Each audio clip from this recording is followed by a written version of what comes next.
एक नाम जिसका जिक्र आज भी यूपी के गांव में लोग धीमी आवाज़ में करते हैं। एक इंसान जिसका शौक था खून करना और अपने शिकार के सर संभाल कर रखना। अंधेरा, खामोशी और एक अलमारी जिसमें कपड़ों के साथ रखे थे कुछ राज। आखिर क्यों? ये है कहानी राजा कुलंदर की।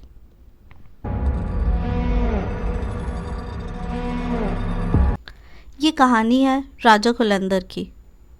यह है एक इंसान का सफ़र शैतान बन जाने तक। राजा कुलंदर एक आम आदमी था। छोटी मोटी चोरी, धमकी और गैंग के साथ घूमना उसका पहला शौक था। लेकिन धीरे धीरे उसके अंदर एक अजीब सा जुनून जागने लगा। वो मानता था कि अगर उसके पास इंसानों की खोपड़ियाँ होंगी तो उसे ताकत मिलेगी। ना सिर्फ ताकत, बल्कि ऐसा करने से उसकी बुद्धि भी बढ़ेगी।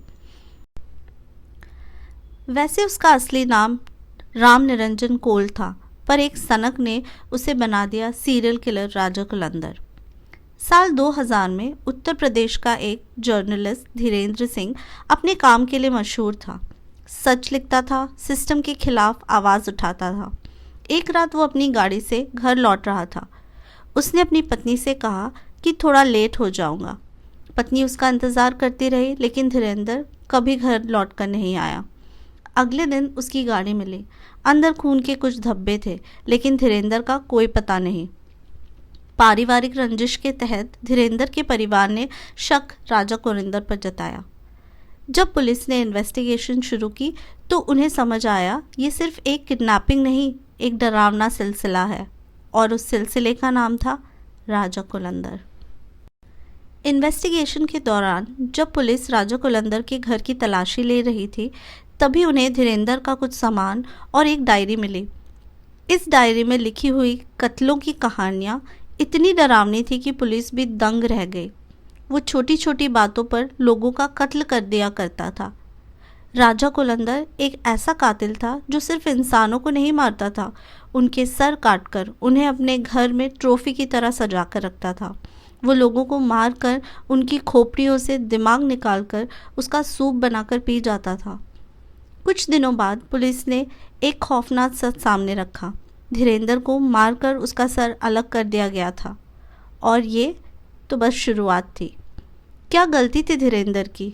वो तो बस राजा का सच सबके सामने लाना चाहता था। पुलिस जब राजा कुलंदर के घर तक पहुंची तो सबके होश उड़ गए। पुलिस को राजा कुलंदर के घर अलमारियों में कपड़ों के साथ रखी हुई इंसानों की खोपड़ियाँ मिली थी। एक नहीं, कई खोपड़ियाँ। ये खोपड़ियाँ एक एक करके सफाई से सजा कर रखी हुई थी। उन खोपड़ियों की खाली आंखें जैसे दीवार से ताक रही हों। और उस मोमेंट पर पुलिस समझ गई कि आदमी सिर्फ कातिल नहीं, एक शैतान है। गांव वाले कहते हैं रात के वक्त उसके घर से अजीब आवाज़ें आती थी, कभी मंत्रों की, कभी चीखों की, कभी हंसी की।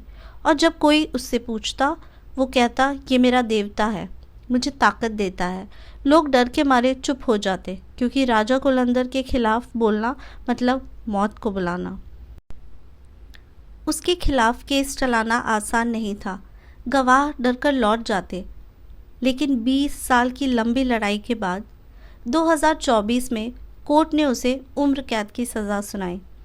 पर सोचिए, उन 20 सालों में कितने माँ बाप, कितने बच्चे, कितने परिवार रोज़ ये सोचकर रोते रहे कि उनके अपने लाश बनकर कहाँ डाल दिए गए, और उनका सर अभी भी किसी शेल्फ में यूं ही पड़ा है।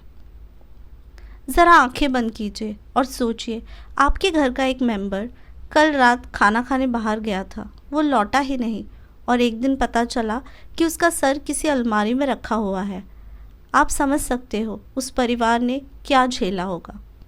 राजा कुलंदर अब भी जेल में है, लेकिन जो खौफ उसने पैदा किया वो अब भी यूपी के गांवों में महसूस होता है। इंसान अपने लालच, अपने जुनून के लिए इंसानियत से कितना गिर सकता है, ये कहानी हमें एक आईना दिखाती है और सवाल छोड़ जाती है, क्या असली खतरा अंधेरों से है या फिर इंसान के अंदर छुपे शैतान से।